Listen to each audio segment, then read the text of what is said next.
Get that in there. But guys, please, if anybody sees a trowel in the garden somewhere, could you leave a comment on the bottom of the video, please? You know, in the comment section. I can't find my trowel. I'm forever losing my trowels. I know I should have a place to put them away so that I know where they are. But yes, if you see a trowel in any of my videos, please leave a comment as to where it is. Thank you very much. I'll crack on.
So you can see that bit there, so I'm just clearing that out, and I've got to make it deep enough to set that stone in there, which is kind of, I'm going to see if I can find a more shapely stone, you know, a more square fitting stone to go by there.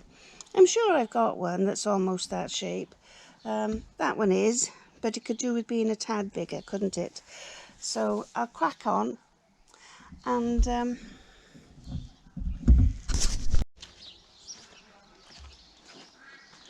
so the job so far isn't bad really. I think I need to raise a few up, and or raise a few, you know, lower a few, but I'm overall happy with the progress so far.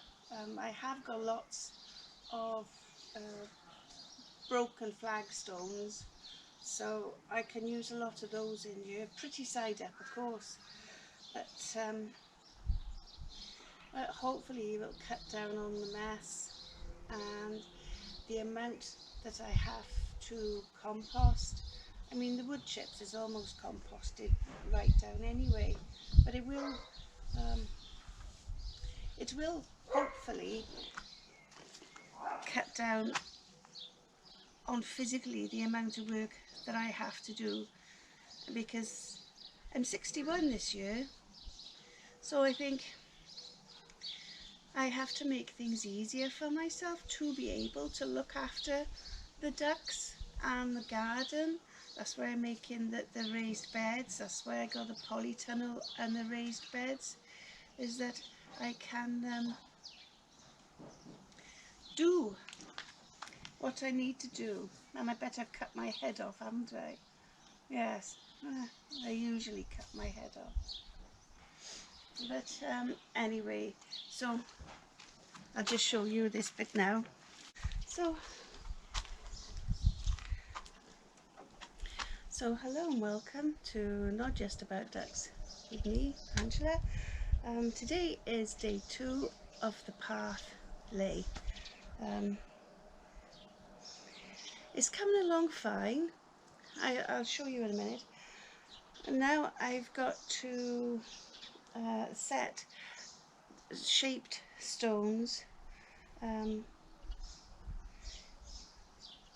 Yes, shaped stones. I've got to set shaped stones in to try and create a bit of a, not watertight, I wouldn't say watertight, but a bit of a seal to stop the ducks getting their bills in and around them. I mean, nothing stops the ducks from drilling, but if you can have a stable path as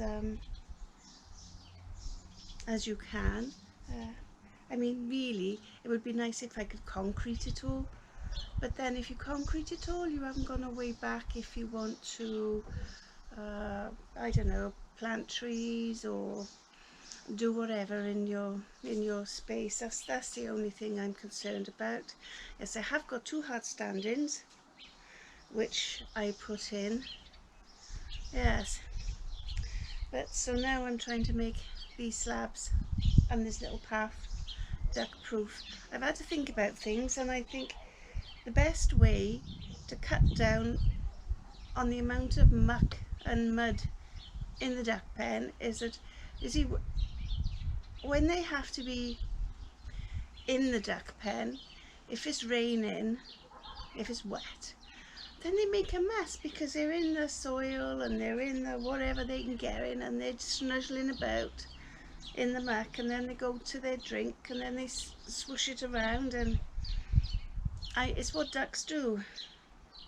So I have been using wood chips, a fresh layer of wood chips down every few months or so.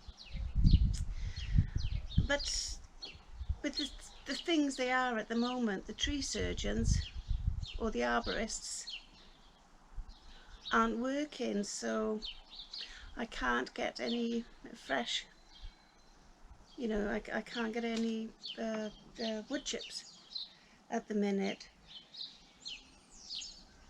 So this might be a good bit of work in the beginning. I mean, wood chips is hard work. Mind, you've got to wheel it in. They dump it in the lane and then you've got to wheel it in. I've got a video up on the wood chips, but you know, you've got to wheel it in the wheelbarrow and place it wherever you want. So so yes, I'm hoping if I can get these tiles, these slabs, stones, whatever, tight enough that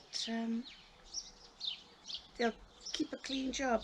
So the job so far, I'll just show you.